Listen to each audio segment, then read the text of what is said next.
आज आपका टॉपिक है भिंडी, जिसको पहले फर्स्ट वीडियो में आपने देख चुके हैं, किस्म तक आपको कराया था। देन कैसे आप खेती करते हो।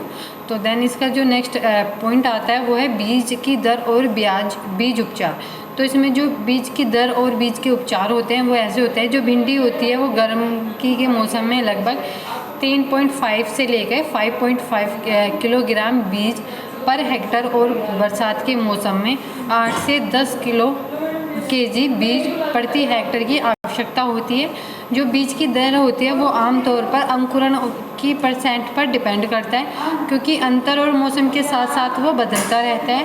और जो जैसे कि आप बुआई करते हो खेती में, आप जैसे खेत में आप बुआई करते हो तो उससे पहले आप क्या करते हो, आप बीजों को 6 घंटे के लिए वो विस्टन 0.2% के घोल में भिगोया जाता है। फिर बीज को फिर छाया में सुखाया जाता है, जिससे कि उनका अंकुरण अच्छे से हो सके, जिससे कि आपकी आप जो खेती करते हो वो अच्छी भलीभांति प्रकार से हो सके। देन नेक्स्ट आता है इसमें भूमि की तैयारी। जब आप बीज को बोते हो, खेती करते हो, तो इसमें जो एक मेन पॉइंट होता है वो होती है भूमि की तैयारी। तो भूमि की तैयारी में क्या करोगे, जो भूमि को आप 2 से 3 बार आप जुताई के साथ अच्छी तरह से आप उसकी जुताई कराओगे और अपने खेत को तैयार कराते हो। फिर देन उसके बाद आप क्या करते हो, जो अच्छी विघटित होती है जैसे FYM ब्रैकेट में 25T प्रति HA जो होती है, जो भूमि की तैयारी के समय शामिल किया जाता है इनको। और जो भिंडी की जो क्यारियाँ होती है उस पर या जो समतल मिट्टी पे आप उसको बो सकते हैं। या तो आप भिंडी को क्यारियों में बोते हो, क्यारियों में जो मेड़ बनी होती है आप उस पर बोते हो। देन या आपकी जो समतल भूमि होती है उस पर जो मिट्टी होती है आप उसमें बोते हो। वो आप पर डिपेंड करता है निर्भर आप किसके अकॉर्डिंग हो।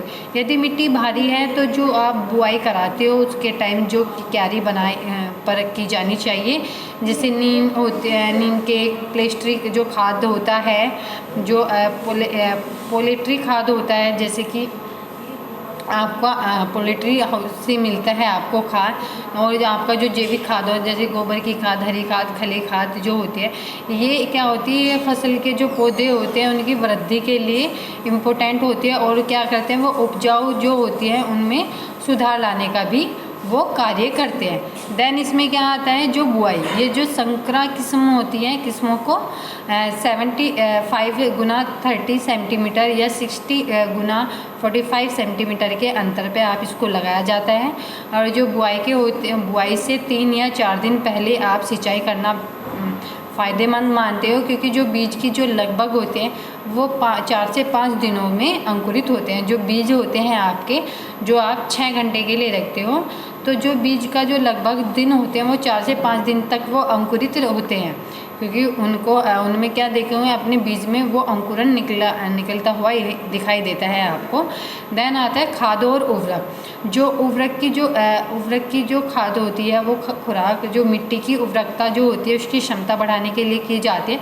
तो ये जो आपकी गोबर की खाद होती है, मिट्टी की खाद, खली की खाद, कंपोस्ट खाद, ये क्या होती है, ये उनकी जैविक खाद की जो मात्रा होती है उस पर डिपेंड करती है। और FYM का जो लगभग 20 से लेकर 25T प्रति HA भूमि हेक्टर जो होता है आपका, जो भूमि की तैयारी के समय आपको मिलाया जाता है। और आमतौर पर इसकी जो उपज होती है आपकी वो 100 kg से 60 kg P2 और 5 और 50 kg के 2O जो होते हैं, यानी कि जो आधी खुराक होती है उस पर P205 और K220 की जो खुराक होती है उसका जो होता है रोपण, जो खाद का रोपण होता है उसके समय इसको यूज़ किया जाता है। और NPK का जो NA होता है उसका जो शेष आधा बुआई का जो भाग होता है वो 30 डेज के बाद दिया जाता है। देन नेक्स्ट आता है इसमें जो क्या होता है, प्रत्येक जो बुआई की रीज होती है वो एक तरफ से गहरी जो संक्रमण होती है फोरो उसको खोलकर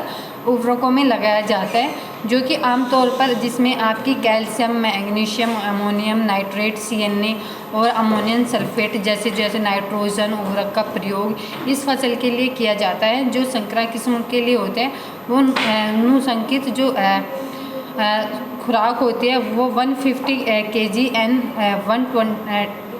112 kg P2 और 5 और 75 kg के 2 GB है। इस खुराक में से 30% और 50% पी एंड के को बेसल जो खुराक के रूप में NPK की एक खाद होती है जिसमें नाइट्रोजन, पोटास ये सब मिलाया होता है, वो क्या होता है, वो खेतों में डाली जाती है। देन नेक्स्ट होता है जिसका जो शेष 50% का भाग होता है वो पी और 40% एन और 25 के की जो बुआई के चारों ओर सप्ताह के पहले शीर्षक ड्रेसिंग के रूप में लगाया जाता है। मतलब जो पहले सप्ताह में आप बोते हो तो उस टाइम पे इसका यूज़ किया जाता है। और 30% एन और 25% की जो शेष मात्रा होती है वो बुआई के 7 हफ्ते बाद दूसरी ड्रेसिंग लागू की जाती है। दोबारा से आप उसमें कैरियों में खेत में आप खाद डालते हो। देन नेक्स्ट आता है आपका सिंचाई।